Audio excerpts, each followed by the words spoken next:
गया। Good morning students. आज जो अपना लेसन है वो 8th क्लास का लेसन नंबर 4 है, हिस्ट्री का, tribal, Diku and the vision of a golden age. Tribal means आदिवासी, डिको डिको वर्ड यूज किया जाता है आउटसाइडर, बाहर से आए हुए लोग। आदिवासी लोग जिनको बाहर से आए हुए लोग कहते थे उनको डिको वर्ड यूज किया जाता था उनके लिए। And the vision of a golden as, एक सुनहरे काल का दृष्टिकोण। और ये जो vision of a golden as था ये एक आदिवासी नेता था नेम बिरसा मुंडा, उसके द्वारा दिया गया था। एक कल्पना की गई थी कि एक ऐसा वक्त था, एक ऐसा काल था जब आदिवासी जो लोग थे वो एक बहुत अच्छा रिस्पेक्टेड लाइफ वो जीते थे। अब ये जो लेसन है हमारा ये कि जो आदिवासी समाज था, जो ट्रिबल पीपल थे, वो किस प्रकार से इफेक्टेड हुए due to the British policies, अंग्रेज़ों की नीतियों के कारण। ये पूरा का पूरा जो लेसन है ये अंग्रेज़ों के द्वारा जो फॉरेस्ट लॉ बनाए गए, वन कानून बनाए गए और उनके जो इफ़ेक्ट हुए, जो प्रभाव पड़े मुख्य तौर पर आदिवासी लोगों के ऊपर, उसके बारे में पढ़ेंगे हम लेसन। सबसे पहले है इन 1895 में a man name Birsa was scene roaming the forest and the village of छोटा नागपुर इन बिहार। 1895 में एक व्यक्ति अक्सर घूमता दिखाई देता है हमें छोटा नागपुर जो बिहार में है वहाँ पर। People said he had miraculous power, he could cure all disease and multiply grain। जो लोग थे अक्सर वो कहते थे कि उसके पास अद्भुत दैवीय शक्तियाँ हैं, वो किसी भी प्रकार की जो डिसीज बीमारी है उसको क्योर ठीक कर सकते हैं, और जो ग्रेन है अनाज की जो ढेरी है उसको छूने मात्र से ही वो दुगुना हो जाती है। लोग ऐसा विश्वास करते थे। Birsa himself declared that God had appointed him to save his people from trouble, free them from the slavery of the cause। जो बिरसा मुंडा था वो खुद भी ये कहता था, उसने घोषणा की कि जो भगवान है उसने उसको अपॉइंट किया है, नियुक्त किया है, टू सेव हिज पीपल, अपने लोगों को बचाने के लिए मुसीबतों से और उनको गुलामी, जो स्लेवरी होती है गुलामी, दास्ता से छुटकारा दिलाने के लिए डिकोज, बाहर से आए हुए लोगों के भेजा है। Soon thousands began following Birsa believing that he was bhagwan. जल्दी ही हजारों की संख्या में जो लोग थे वो उसके अनुयायी बन गए और उन्होंने विश्वास करना शुरू कर दिया कि वो भगवान है। And he had came to solve all their problems, और वो उनकी सभी प्रकार की समस्याओं का समाधान करने के लिए आया है।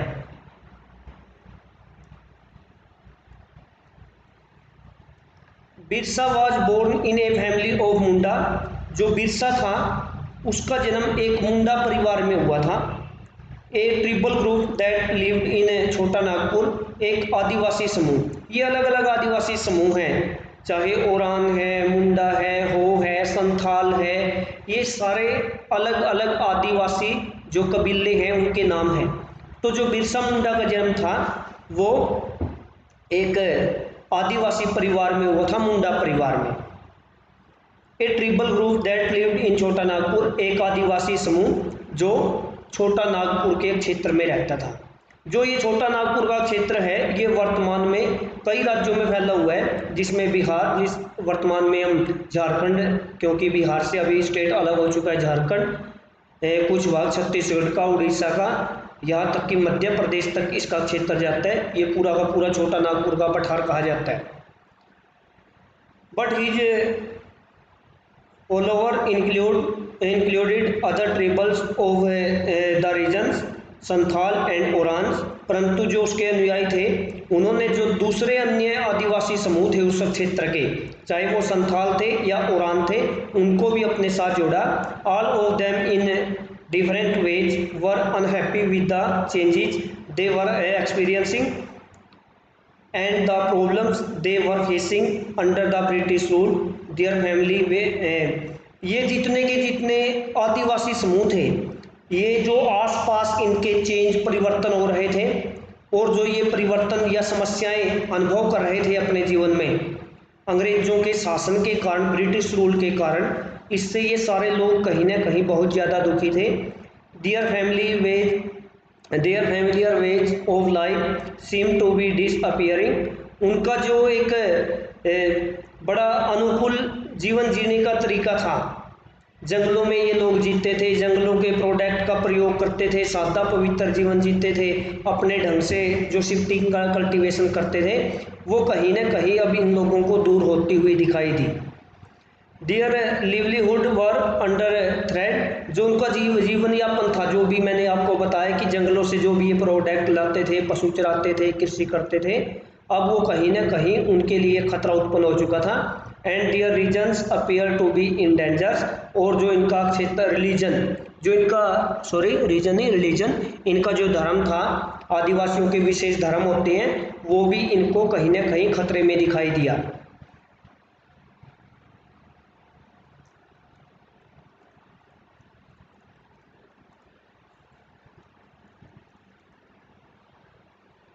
अब है हाउ डिड ट्रिबल ग्रुप्स लिव, कि जो आदिवासी समूह थे वो किस प्रकार से जीवन जीते थे।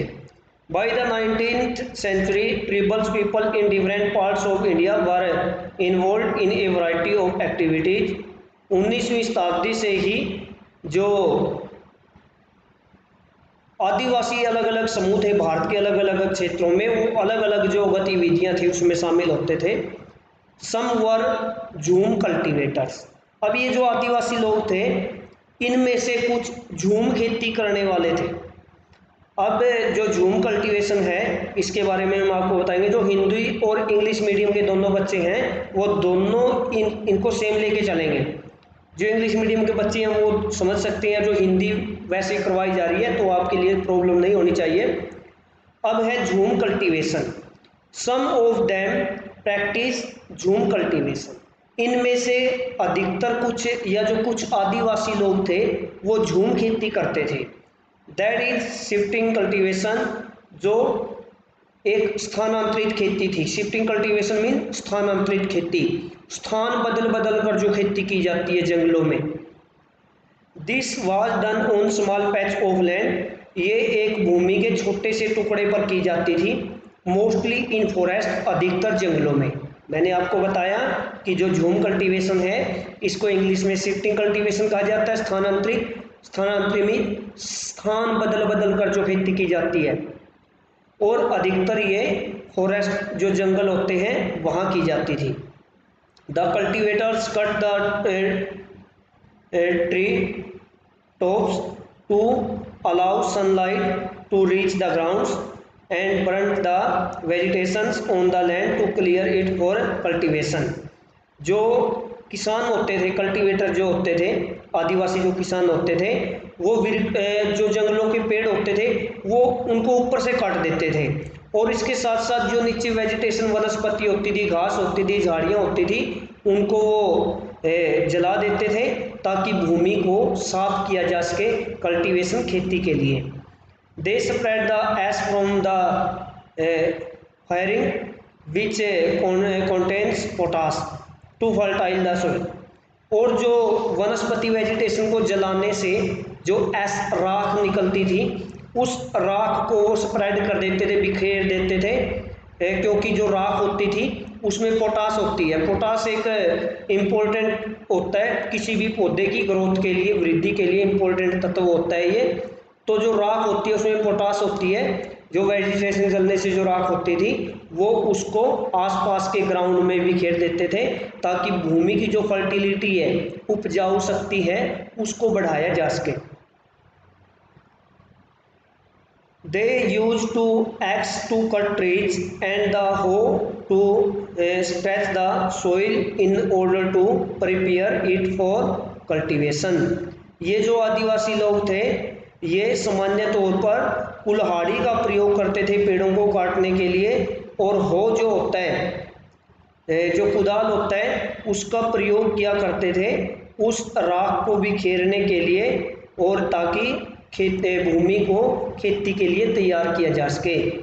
दे broadcast the seed that is scattered the seed on the fields instead of ploughing the land and sowing the seed.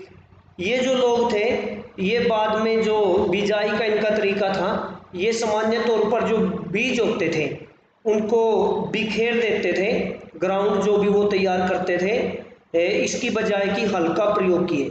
Normally हम देखते हैं कि इस समय के दौरान जो भारत के अन्य भाग थे वहाँ पर बीजों की बिजाई करने के लिए हल का प्रयोग किया जाता था, लेकिन ये जो आदिवासी लोग थे ये बीजों की बिजाई करने के लिए हल का प्रयोग नहीं करते थे। ये लोग अक्सर बीजों को बिखेर देते थे। Once the crops was ready, और जैसे ही जो फसल थी वो तैयार हो जाती थी, एंड हार्वेस्टेड, और जैसी फसल की कटाई कर ली जाती थी, they move to another field, वो अन्य क्षेत्र में अन्य खेत के लिए चले जाते थे। A field that had been cultivated once was left fallow for several years.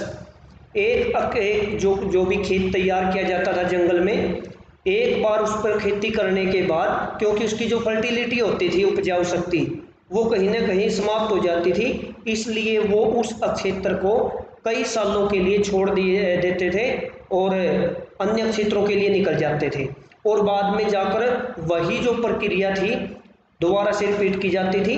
वृक्षों को ऊपर से काटा जाता था और जो वेजिटेशन होती थी उसको बर्न किया जाता था, जलाया जाता था, और जो एस होती थी राख जिसमें पोटास होता था उसको बिखेर दिया जाता था, और बाद में उसमें बीज बिखेर दिए जाते थे। उनका ये कल्टीवेशन का मेथड था, तरीका था। उसके बाद है shifting cultivators were found in the hilly and the forested tracts of the north east and the central India. जो स्थानांतरित खेती करने वाले किसान थे वो भारत में पहाड़ी और जंगली जो भाग थे मुख्य रूप से उत्तर पूर्वी भारत और केंद्रीय भारत में पाए जाते थे। The life of these tribal people depended on free movement within forest and on being able to use the land and forest for growing their crops. The life of these tribal peoples, इन आदिवासी लोगों का जो जीवन था dependent on free movement, एक इनका निर्भर करता था जीवन एक स्वतंत्रता पूर्वक आवाजाही के ऊपर, विद इन फॉरेस्ट जंगलों के साथ, and on being able to use the land and the forest for growing their crop, ताकि ये जंगलों की जो भूमि होती थी उसका प्रयोग किया जा कर सके अपनी फसलों को उगाने के लिए, कि इनको कोई रोक न सके इधर उधर जाने के लिए, एक जंगल से दूसरे जंगल में जाने के लिए, शिफ्टिंग कल्टीवेशन के लिए। That is the only way they could practice shifting cultivation. यही एकमात्र तरीका था जिसके माध्यम से वो स्थानांतरित खेती कर सकते थे।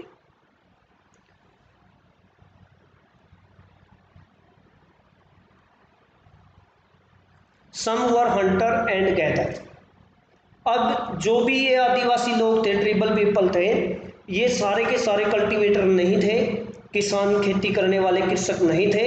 इनमें से कुछ शिकारी थे और कुछ गैदर संग्राहक, गैदर मीन्स संग्रह करने वाले लोग। In many reasons tribal groups lived bye hunting animals and gathering forest. अनेक क्षेत्रों में अनेक ऐसे आदिवासी समूह थे जो जानवरों का शिकार करते थे और इसके साथ साथ जो वनों के जो प्रोड्यूस उत्पाद होती हैं, वस्तुएं जो वनों से प्राप्त होती हैं, उनको इकट्ठा करते थे। They saw forest as essentials for survival. वो अपने जीवन के लिए जंगलों को बहुत अति आवश्यक समझते थे। The Khond were such A communities living in the forest of Orissa. जो खोंड इसी प्रकार का एक आदिवासी समूह था, जैसे हमने मुंडा के बारे में पढ़ा, संथाल के पढ़ा, इसी प्रकार उड़ीसा के अंदर एक आदिवासी समूह था जिसका नाम था Khond. They regularly went out on collective hunts and they divided the meat amongst themself. ये जो लोग थे ये निरंतर सामूहिक रूप से एक साथ मिलकर शिकार करते थे और इसके साथ जो भी मांस होता था, जो भी जानवर का शिकार किया जाता था उसको समान रूप से आपस में बांट लिया जाता था। They eat fruit and roots collected from the forest and cook food with the oil of extracted from the seed of sal and mahua. इसके साथ साथ ये लोग फलों का प्रयोग करते थे खाने में, और जो रूट्स जड़ें होती हैं उनका खाने में प्रयोग करते थे, जिसको वो जंगलों से प्राप्त करते थे। और भोजन को पकाने के लिए जो तेल का प्रयोग किया जाता था, अक्सर ये जो तेल था, ये तेल साल और जो महुआ के बीज होते थे, ये दोनों पेड़ होते थे जो इन जंगलों में बहुत अधिक मात्रा में पाया जाता था। साल और महुआ के बीजों से जो तेल निकलता था उसका प्रयोग ये लोग अपने भोजन को पकाने के लिए करते थे। They use many forest shrub and herb for medicinal purpose. ये अनेक प्रकार की जड़ी बूटियों का प्रयोग औषधीय रूप में करते थे, इलाज में करते थे। And sold forest produce in the local market. और जो स्थानीय बाजार होते थे वहाँ पर ये जंगलों से प्राप्त होने वाले उत्पादों को बेचकर इनकी आमदनी होती थी, पैसे भी कमाते थे। The local weavers and the leather workers turned it to the fonts when they needed supplies of kusum and palace flower to color their cloth and leather। जो स्थानीय वेवर बुनकर होते थे, कपड़ा बुनने वाले या जो चमड़े का काम करने वाले लोग होते थे, क्योंकि ये कपड़े को और लेदर चमड़े को रंगने के लिए अक्सर इन लोगों को कुसुम और पलाश के फूलों की आवश्यकता होती थी। कुसुम और पलाश के फूलों से रंग तैयार किए जाते थे, डाई तैयार की जाती थी, इसलिए ये लोग इनके ऊपर निर्भर होते थे।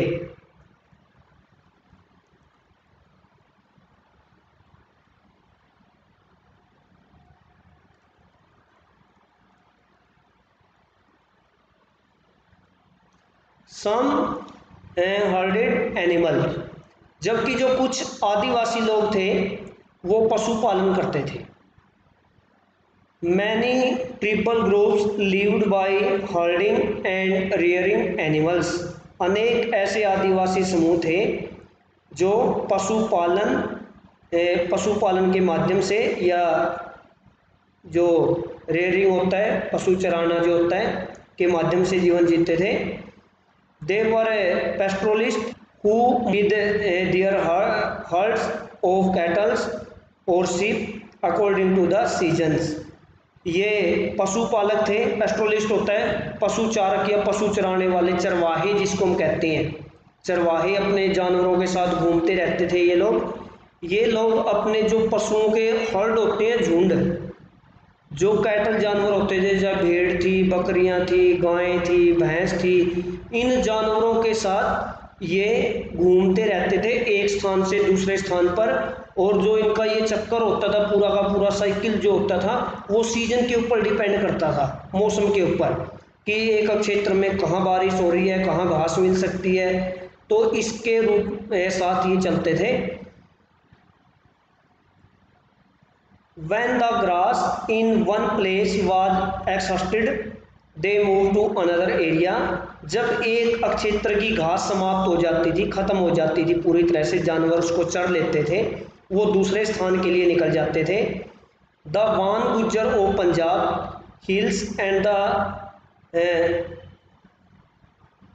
लबाडिस of Andhra Pradesh were cattle herder. जो वान गुज्जर थे वो पंजाब के पहाड़ी क्षेत्रों के, और इसी प्रकार लबाडीज जो थे वो आंध्र प्रदेश के इसी प्रकार के पशु चरवाहे थे। गद्दी ऑफ कुल्लू वर सिफल्ड। जो गद्दी चरवाहे थे मुख्य रूप से हिमाचल प्रदेश में कुल्लू के, वो भी इसी प्रकार से सेफल्ड थे, भेड़ पालते थे ये लोग। And Bakarwal of Kashmir reared goat. और जो बकरवाल आदिवासी समूह था, चरवाहे थे, पशु चरवाहे, ये जम्मू कश्मीर के थे और ये लोग बकरियां पालते थे। You will read more about them in your history book next years. इनके बारे में आप और अधिक विस्तार से अगले साल अपने इतिहास की पुस्तक में पढ़ोगे 9th में।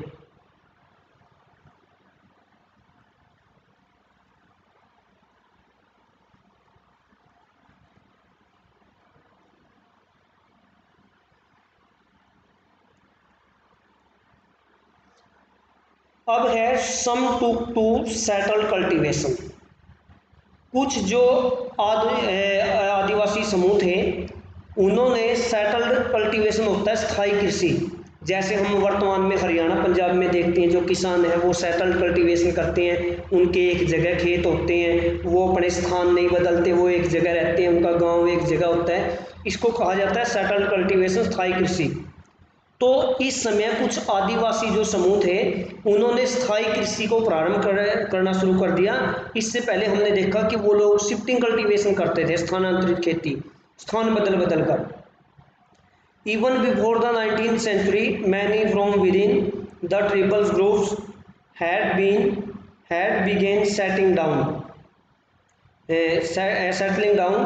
हमने देखा कि 19वीं शताब्दी के दौरान अनेक जो आदिवासी समूह थे उन्होंने एक स्थायी रूप से रहना शुरू कर दिया। And cultivating the field is one place year after year, और एक साल के बाद दूसरी साल एक ही खेत के ऊपर खेती करना शुरू कर दिया। Instead of moving from one place to another, एक स्थान से दूसरे स्थान पर घूमने की बजाय they began to use the plough and gradually got right over the lands they live on. बाद में उन्होंने, जैसे हमने देखा कि पहले वो हो का प्रयोग करते थे, कुदाल का प्रयोग, फावड़ा सा होता था फसलों की बिजाई करने के लिए, उसके स्थान पर अब इन्होंने हल का प्रयोग करना शुरू कर दिया, और कहीं ना कहीं जो भूमि होती थी उसके ऊपर इनको अपना जो राइट, लैंड के ऊपर जो राइट अधिकार था वो प्राप्त करना शुरू कर दिया। In many cases, like the Munda of Chota Nagpur, the land belonged to the clans as a whole। कई विजय केस, जैसे कि मुंडा जो लोग थे छोटा नागपुर के, the land belongs to the clans as whole, की जो भूमि होती थी वो किसी एक व्यक्ति की न होकर, क्लैन होता है वंश, वो पूरे एक वंश की होती थी। All members of the clans were regarded as descendants of the original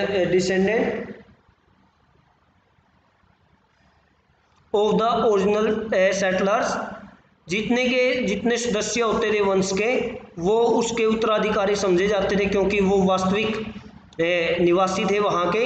who had first clear the land, क्योंकि इन लोगों ने ही सबसे पहले उस भूमि को साफ किया था जंगलों को काटकर। Therefore all of them had a right on the land, यही कारण था कि इन सारे लोगों को उस भूमि के ऊपर अधिकार होता था। कहने का मतलब है कि यहाँ पर जो भूमि होती थी ये किसी अलग अलग परिवार की भूमि नहीं होती थी, किसी एक इंडिविजुअल व्यक्ति की भूमि नहीं होती थी। यहाँ पर जो भूमि होती थी वो कलेक्टिव, पूरा का पूरा जो एक वंश होता था, एक गांव या एक कबीला जो होता था उसकी सामूहिक भूमि होती थी, क्योंकि उन्होंने ही उस भूमि को सबसे पहले साफ किया था जंगलों को काटकर। Very often some peoples within the clans acquired more powers than other. जल्दी ही ये जो अलग अलग वंश थे आदिवासियों के, इनमें से कुछ लोगों ने अधिक शक्ति प्राप्त करना शुरू कर दी, कुछ लोग बड़े शक्तिशाली होते चले गए। सम बिकम चीफ, इनमें से कुछ लोग सरदार बन गए, आदिवासियों के बाद मुखिया जिसको हम कहते हैं। एंड अदर फॉलोवर, और कुछ लोग इनके अनुयायी बन गए, इनको मानने वाले लोग। Powerful man often rented out their land instead of cultivating it themselves। अब जो ये चीफ थे, सरदार थे, अब उन्होंने खुद कृषि करने की बजाय किराए पर, रेंट के ऊपर अपनी खेती कर देनी शुरू कर दी। British officers saw settled tribal groups like the Gonds and the Sal as more civilized than hunter gatherers or shifting cultivators। अब जो अंग्रेज अधिकारी थे वो जो ये स्थायी रूप से निवास करने वाले आदिवासी लोग थे इनको ज़्यादा पसंद करते थे, इनको ज़्यादा सिविलाइज, सभ्य समझते थे, इसकी बजाय जो शिफ्टिंग कल्टीवेशन करते थे उनकी तुलना में। क्योंकि जो लोग स्थायी रूप से एक जगह निवास करते हैं उनके ऊपर सही ढंग से उनको ऊपर उनसे टैक्स वसूल किया जा सकता है, उनके ऊपर नियम कानून लागू किए जा सकते हैं। तो अंग्रेज लोग इन स्थायी किसानों को ज़्यादा, आदिवासी लोगों को ज़्यादा पसंद करते थे। Those who lived in the forest were considered to be wild and savage, जबकि जो लोग जंगलों में निवास करते थे अक्सर उनको जंगली और असभ्य समझा जाता था।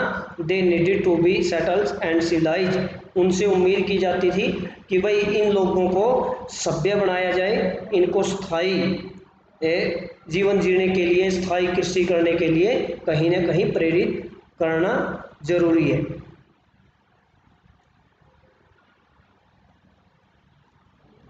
अब है how did colonial rule affected tribal lives, कि किस पर जो आदिवासी रूल था,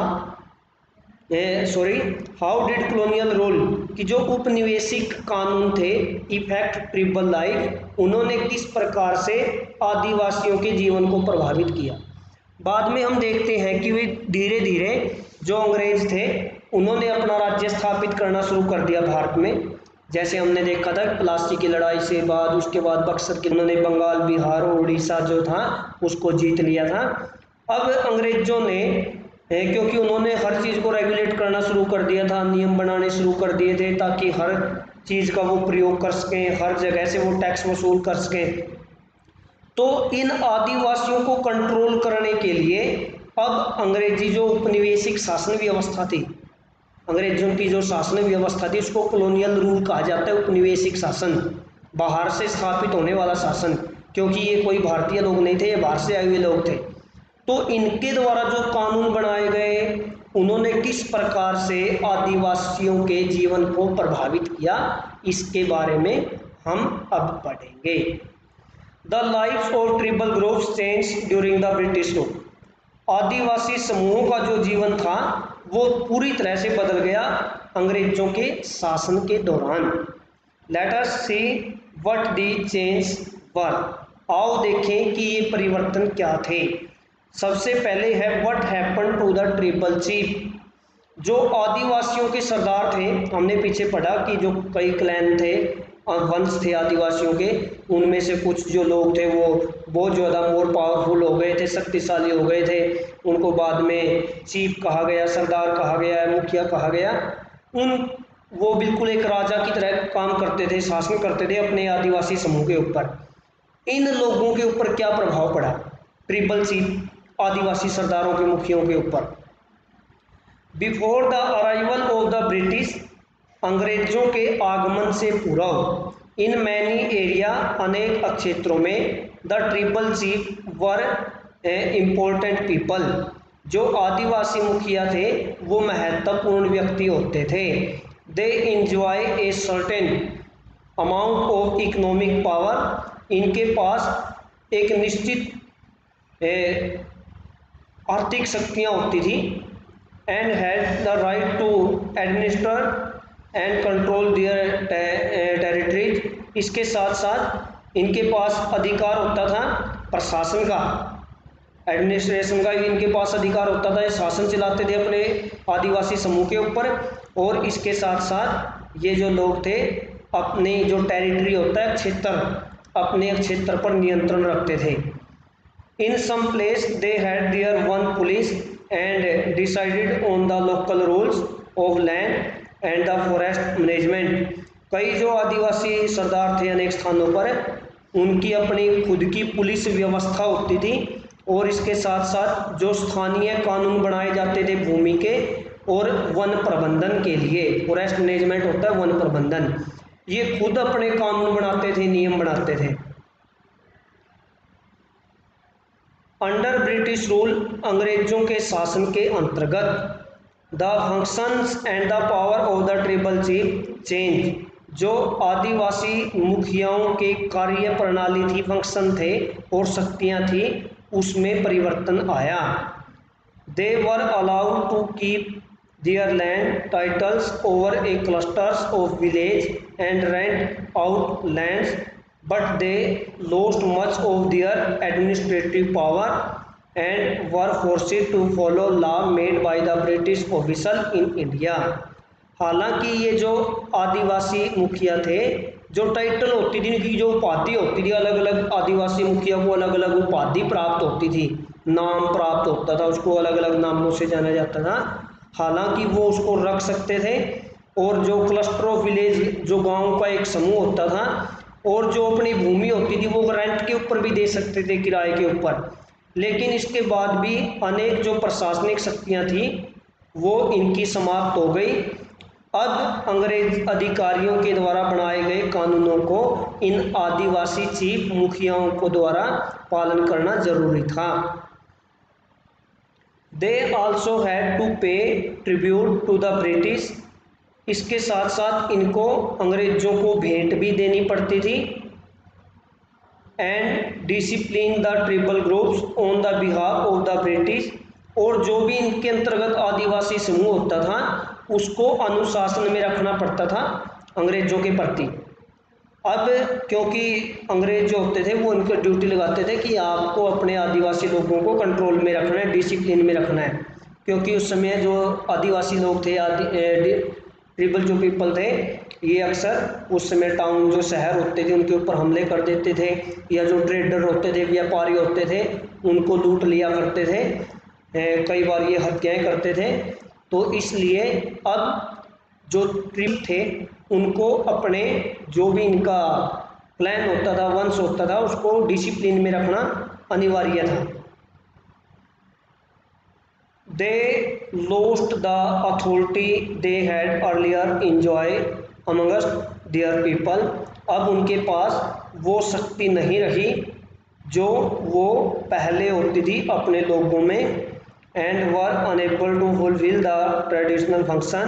यहाँ तक कि जो अब परंपरागत जो क्रियाएं होती थी, कार्यक्रम होते थे, अब वो उनको भी पूरा नहीं कर सकते थे। अब है what happening to the shifting cultivators. ये हम नेक्स्ट पढ़ेंगे। अब तक आपने यहाँ तक अच्छी प्रकार से पढ़ना है। जो भी बच्चे अच्छे से पढ़ेंगे उनको प्रश्न भी इतने अच्छे से ही याद होंगे, इसमें कोई दिक्कत नहीं है। यदि आपको कोई दिक्कत आ रही है, दोनों हिंदी और इंग्लिश मीडियम के बच्चों के लिए है। मैंने जैसे जो भी था वो इंग्लिश में भी बताया आपको, हिंदी में भी बताया, तो इसमें आपको कोई दिक्कत नहीं होनी चाहिए। और इसके बाद कोई प्रॉब्लम है, कोई आपको प्रश्न समझ में नहीं आ रहा है, कोई वर्ड मीनिंग आपको समझ में नहीं आ रहा है, आप पूछ सकते हैं। कई बच्चे हैं वो पूछते हैं, लेकिन बहुत सारे बच्चे पूछते नहीं हैं। इसके दो ही रीज़न हो सकते हैं, या तो बच्चे पढ़ नहीं रहे, पढ़ेंगे तो सीधा सा मतलब है कुछ ऐसे वर्ड मीनिंग भी आएंगे, कुछ ऐसी चीज़ें भी आएंगी जो समझ में नहीं आएंगी, तो बच्चे पूछेंगे। तो आप पढ़ना शुरू कर दिए, कम से कम 8th क्लास के बच्चे। बहुत सारे लोगों के अभी तक कोई फ़ोन दिया है, जैसे कि मैंने आपको बताया कि साकेत है, सुधीर है, कमल है, रोहित गिल है, बहुत सारे बच्चे हैं। अभी तक किसी ने फ़ोन करके कुछ नहीं पूछा। चंचल ने पूछा था, या 1-2 लड़कियों में बच्चों ने पूछा था मेरे से।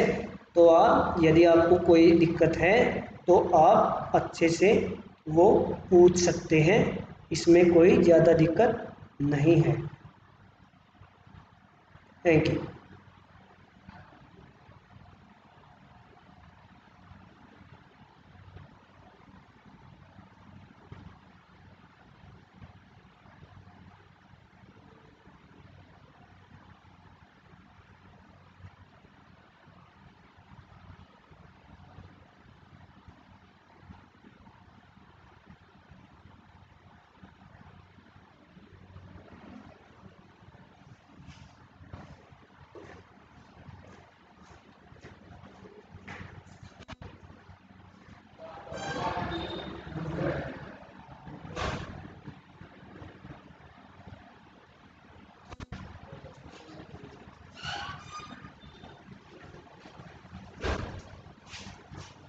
चल गया।